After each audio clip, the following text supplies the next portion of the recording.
오늘 말씀은 데살로니가 교회를 떠올리게 하는 말씀입니다. 왜냐하면 고린도 교회에게 지금 그 마게도냐 교회들을 대조하면서 야 얘네도 이런데 니네 왜 그러고 있냐 라는 이야기를 하는데 데살로니가 교회가 그 마게도냐 교회 중 하나였기 때문이에요. 마게도냐 교회 중에 우리가 기억할 수 있는 것들이 빌립보 교회, 데살로니가 교회, 베레아 요런 정도가 있다고 생각하시면 될 것 같습니다. 오늘 말씀을 가지고 처음 묵상하게 됐던 것은 먼저 시작했다고 항상 앞서는 것은 아니라는 사실이었어요. 1절을 보면 주신 은혜를 우리가 너희에게 알리노니 라고 하는데 그 주신 은혜가 고린도 교회에게 준 은혜가 아니라 마게도냐 교회에게 준 은혜였다라는 거죠. 제대로 바울과 더 오래 있었고 바울의 관심을 더 많이 받았고 바울의 편지를 더 길게 받았던 교회가 고린도 교회입니다. 그러니까 사실은 더 고린도 교회가 아는 것도 많았고 리더자들도 많이 있었어요. 고린도 전서를 쓰기도 했고 이제 고린도 후서까지 쓰고 있는 거죠. 근데 먼저 믿었다고 해서 이 사람들이 나은 것이 아니라 사도 바울과 오랫동안 교제했다고 해서 이 사람들이 나은 것이 아니라 중요한 건 말씀 앞에 얼마나 반응하고 있느냐가 중요하다라는 거죠. 애석하지만 고린도 교회를 많은 사람들이 이야기하기를 논쟁 속에서 허우적거리다가 논쟁 속에 빠져서 교회가 교회로서의 기능을 못하고 있다. 그래서 바울이 편지를 쓴 것이다 라고 이야기를 하고 있습니다.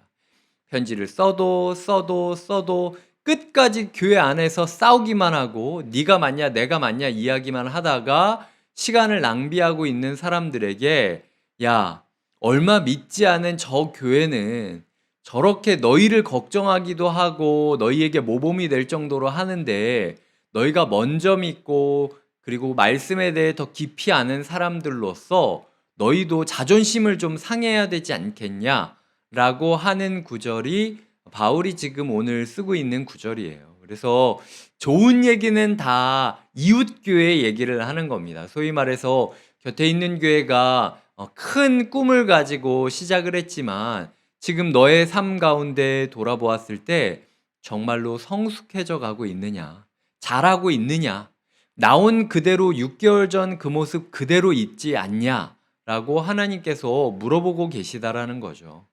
모든 교회는 자라야 됩니다. 생명이 있는 것은 반드시 자라게 되어 있어요. 오늘 하나님께서 우리에게 어떤 자람의 모습을 보여주시는지 함께 살펴보아야 된다라는 거죠. 중요한 건 마게도냐 교회들이 헌신적으로 모금했다는 게 1절부터 6절까지 내용인데요. 그 이유가 은혜 받았기 때문이라는 겁니다. 이 은혜에 대해서는 제가 차차 이야기 드리기로 하고 먼저 바울이 제시했던 은혜 받고 있는지에 대한 검증 질문 3가지를 드리겠습니다. 그 첫 번째로는 넘치는 기쁨이 있느냐? 2절 한번 읽어볼까요? 2절입니다. 시작. 환난의 많은 시련 가운데서 그들의 넘치는 기쁨과 극심한 가난이 그들의 풍성한 연보를 넘치도록 하게 하였느니라. 첫 번째로는 우리의 신앙생활 가운데 신앙생활을 하면 할수록 기쁨이 늘어가고 있는지, 신앙생활을 하면 할수록 질리고 있는지를 점검해 보셔야 된다라는 겁니다. 우리가 기쁘지 못하다라면 은혜를 구해야 된다라는 거죠. 두 번째로는 풍성한 연보라고 하는데요. 이 연보가 사실은 연보라는 단어가 아니에요. 이 연보라는 단어가 하플로테토스라는 단어인데 이 성경 안에서 어떤 식으로 쓰이냐면 관대하다, 그리고 성실하다, 진실하다라는 단어로 쓰이곤 합니다. 그러니까 이 일반적으로는 관대하다는 뜻이고요. 에베소서랑 빌립보서에서는 성실하게 섬겨라, 성실함으로 나오고요. 고린도후서 11장 3절에 보면 진실하게 하나님을 믿어라, 이런 뜻으로 나옵니다. 그러니까 단지 그냥 돈 주고 끝냈다라는 게 아니라 신앙생활을 하면서 날마다 우리의 관대함이 커져가고 우리의 진실성이 깊어지고 그리고 우리의 성실함이 더해지는 모습이 은혜 받은 자의 삶이라는 거예요. 그게 누가 시켜서 그런 게 아니라 자연스럽게 그렇게 흘러간다는 거죠. 세 번째로는 한계를 넘어서는 적용이 있습니다. 3절을 같이 읽도록 하겠습니다. 시작. 내가 증언하노니 그들이 힘대로 할 뿐 아니라 힘에 지나도록 자원하여.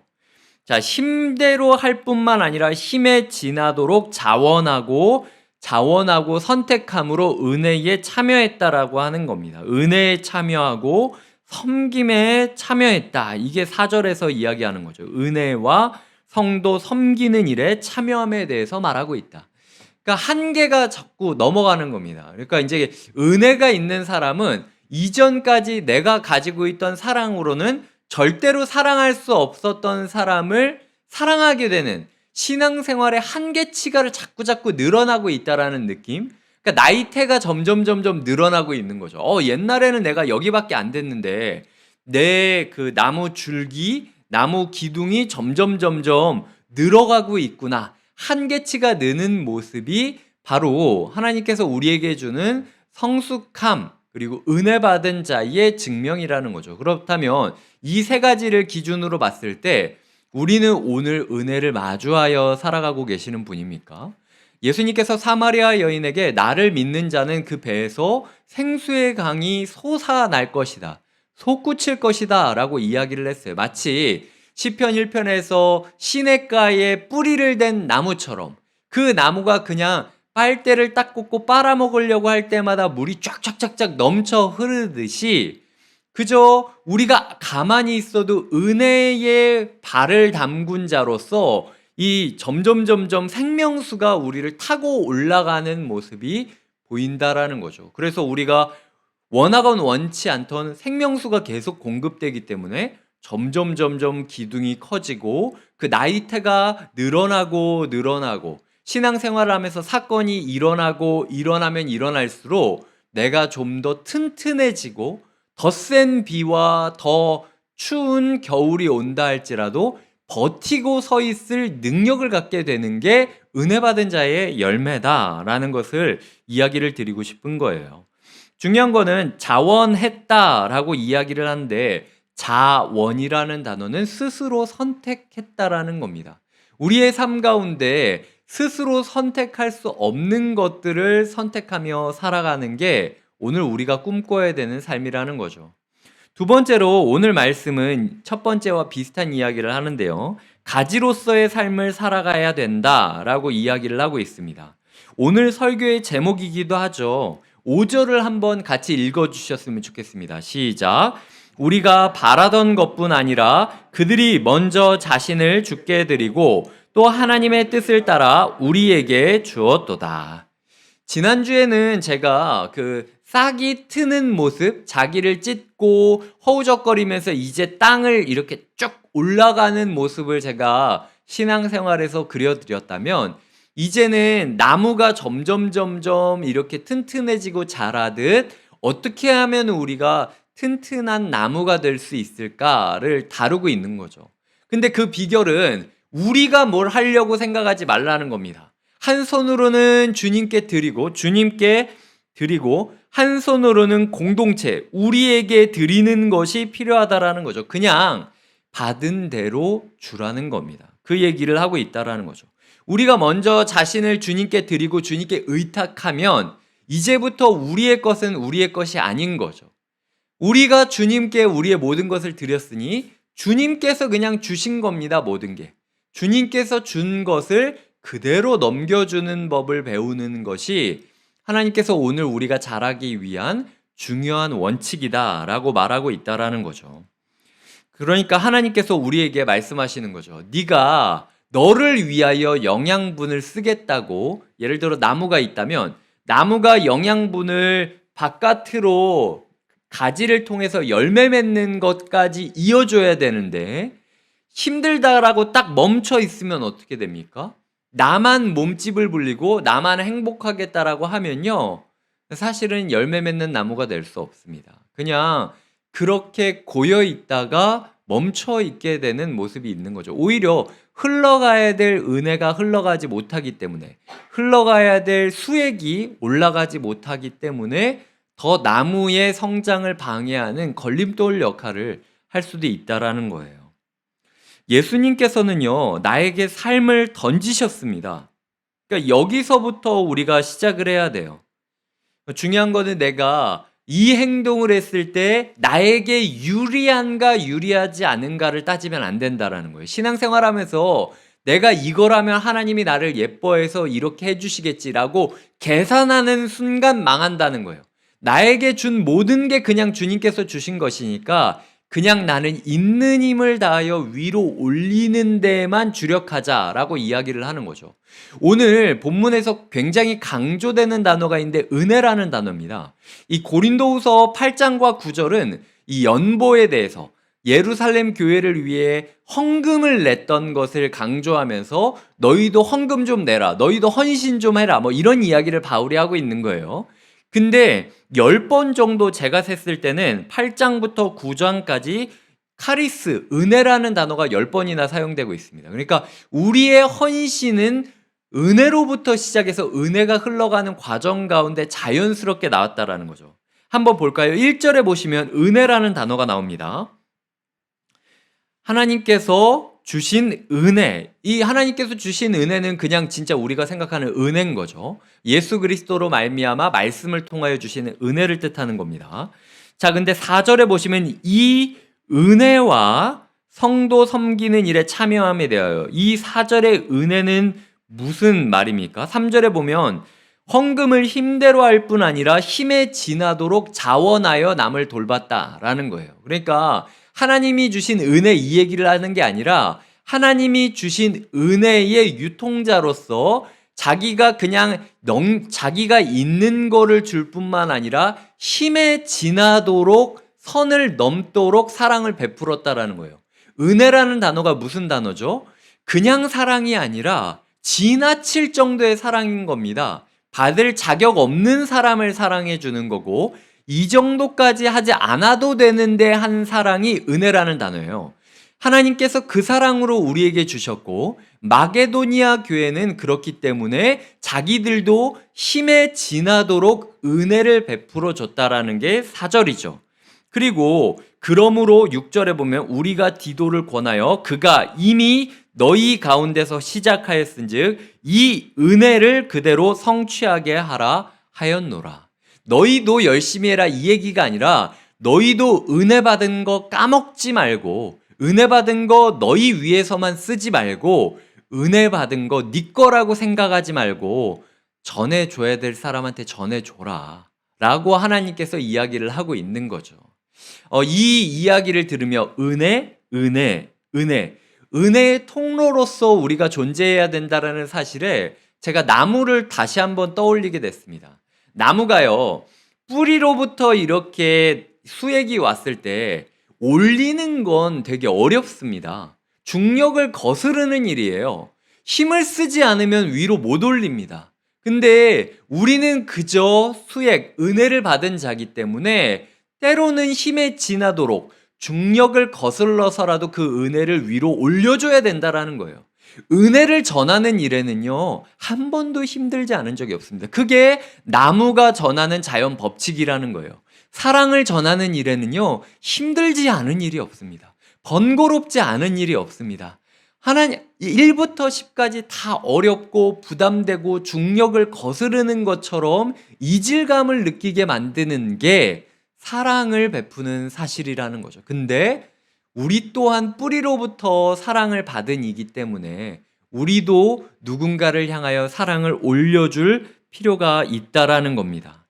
고린도후서 5장 15절을 보면 그가 모든 사람을 대신하여 죽으심은 살아있는 자들로 하여금 다시는 그들 자신을 위하여 살지 않고 오직 그들을 대신하여 죽었다가 다시 살아나신 이를 위하여 살게 하려 함이라. 우리의 인생의 목적은 이제 다시 살게 하신 분을 위하여 살아가는 것이죠. 접붙임 받은 인생으로서 더 이상 나를 위하여 살지 말라라고 이야기를 하는 겁니다.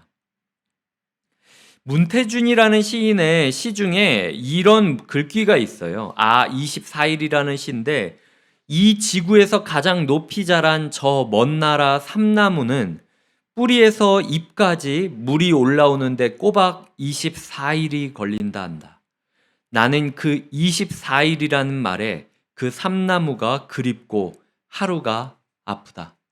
그냥 우리는 그냥 물 마실 때 한순간 그냥 꿀꺽 물 마시고 끝나면 될 일을 지구상의 어딘가에 있는 그 누군가는 24시간 동안 애쓰고 애쓰고 애써서 올라가야만 그 물을 다 마실 수 있는 어려운 생활 가운데 있다라는 거예요. 그러니까 우리가 사랑을 전한다라는 일이 힘들다라고 느껴진다 할지라도 우리 또한 포기하지 말고 24일이 되건 100일이 되건 10년이 되건 평생이 되건 끝까지 우리가 받은 은혜를 고이지 말고 올라가게 하자.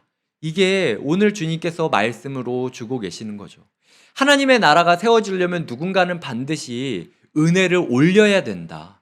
너희가 은혜의 열매만 따먹으려고 부귀 영화만 누리겠다고 잎사귀만 커지겠다라고 너희 영토를 크게 만들겠다라고 살아갈래? 아니면 아무도 관심 갖지 않고 아무도 달콤해하지 않는다 할지라도 그저 은혜를 흘려보내는 중간 통로로 살 것이냐?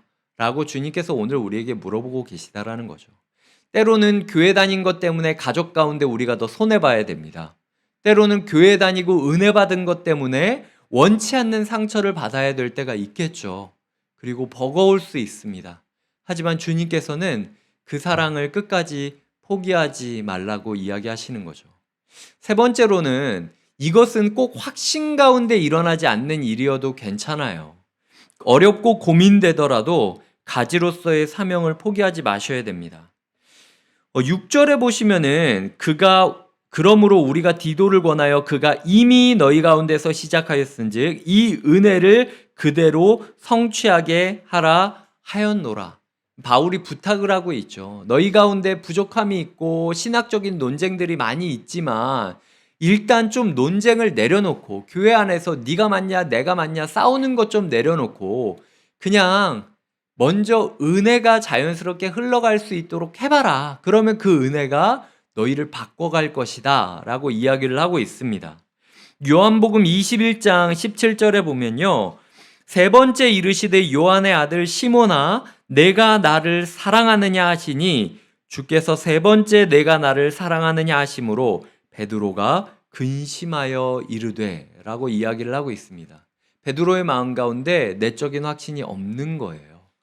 하지만 베드로가 할 수 있는 일은 주님, 제가 솔직히 주님이 왜 물어보는지도 모르겠고 내 마음 가운데 확신이 없는데 그래도 제 마음 주님 아시죠? 저 어떻게든 주님 사랑하고 싶어요 라고 이야기를 했고 주님께서 그 솔직한 고백에 응답해 주시는 겁니다. 그리고 사명을 맡기시는 거죠.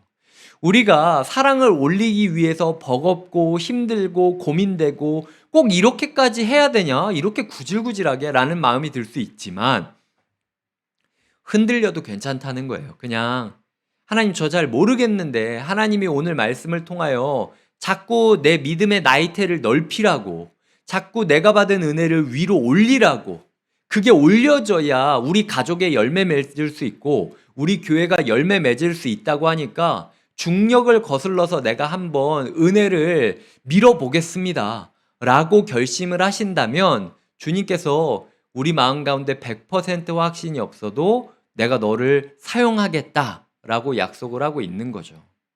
말씀을 맺겠습니다. 오늘 바울은 되게 애절하게 이야기를 하고 있어요. 너희의 삶 가운데 경쟁자이건 너희보다 예수 그리스도를 더 늦게 믿은 사람들이건 간에 하여튼 배울 거는 갖다가 배워라. 그리고 너희의 논쟁을 멈추고 어떻게든 진리를 향하여 최선을 다해 나아가라 라고 이야기를 하고 있다라는 거죠. 주님께서 오늘 우리에게 말씀하고 있습니다. 너희가 신앙생활 몇 년 했는지는 내가 중요하지 않다. 중요한 건 지금 이 순간 너의 나이테가 넓어지지 않으면 지금 네가 중력을 거슬러 사랑을 밀어 올리고 있지 않으면 너는 고이고 있는 거야.